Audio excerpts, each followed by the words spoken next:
So that is all the ujumbe about how we would like to see Jesus. See, nabii alihubiri. Na Philip anamwendea na Nathaniel anamwambia kwamba come and see whom we have found. See? That was written by the prophet Moses. So namwambia sasa Nathaniel, hakuna haja ku-criticize na kuniambia mimi ni mzuri na akili mzuri, hakuna kitu kizuri naweza toka Nazareth. Wewe hapana haja ya ku-criticize. Na wewe sasa mimi nakwambia hivyo. Hakuna haja ya kukaa nyumbani. See? Ati kwa sababu mchungaji hayuko na kumekuja mtu mwingine huwezi kumsikiliza. Na akienda ujumbe atasimama? Ni swali tu. Huyo mchungaji kifa saa hizi. Ndio haukutahubiriwa? Utahubiriwa tu. Sikutaendelea tu. Na hata nikwambie. Na wacha nikwambie. Hakuna nukta moja. A minute. Kutakuwa na pengo katika kazi ya Mungu. Amen. I'm telling you that. Amen. Do you know? Even when Brother Branham went, the church continued. Amen. Iendelea. Na hata sasa inaendelea. Brother Boy akienda saa hizi, hata nikosa kwenda Kisii, nikosa kwenda mikutano yote, hata ile ningeenda Meru. Hata yote nikose.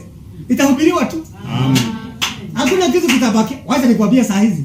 Si wamepanga tayari Kisii kesho. Nikosa kwenda kutahubiriwa. Amen. Hakuna vacuum. No, hakuna pengo. Amen. Kazi ya Mungu ndiye anafanya. Amen. Sasa sina ingilia kama mambo gani actually. Si Mungu atusaidie tu. Amen. Si.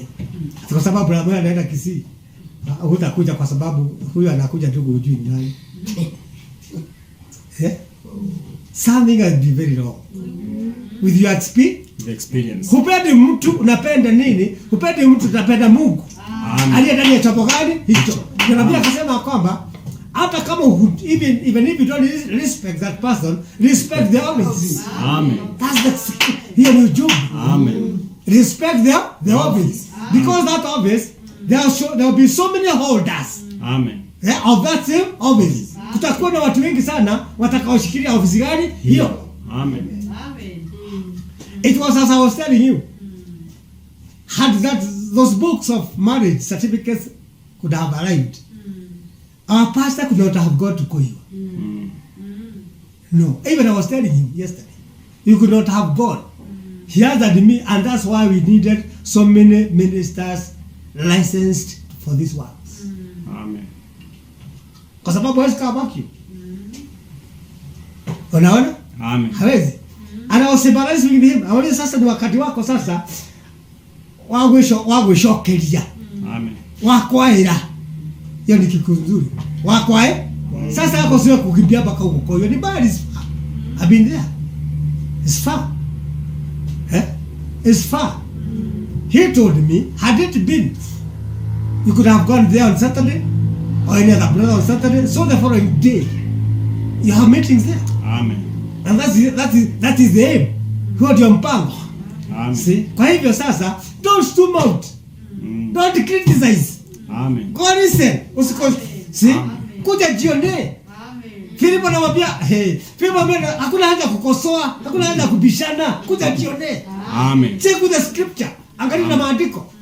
So it was vindicated. Sikiliza, it was vindicated wakati Nathaniel tu alifika kwa Yesu. Akajulikana jina lake. Amen. Naye ni nani? Na mavazi aliyovaa ni kama wengine. But God knew him from the heart. Amen. Na ndio maana Mungu wetu tunenenda ndani ya mioyo yetu. Amen. Kuja sikiliza. He came in the meeting. Amen. He came in the meeting. Amen. Alipokuja kwa mkutano, mambo yake yote yakaelezwa. Amen. Akasema wewe ndio mfalme wa Israeli. Kwa sababu ya hiyo tu utaona mambo mengine mengi. Si Mungu ni mwema hivyo? Amen. Acha nikusomee ujumbe mwingine. Unaitwa fellowship. Unaitwa fellowship. Oh, Mungu atusaidie. Don't criticize. Anaona huyo tu si mzuri. Aliyemuita ndiye anajua. Wewe hujui. Si, wewe aliyemuita ndiye anajua kama ni mzuri. Ni chombo chake alitumia yeye mwenyewe.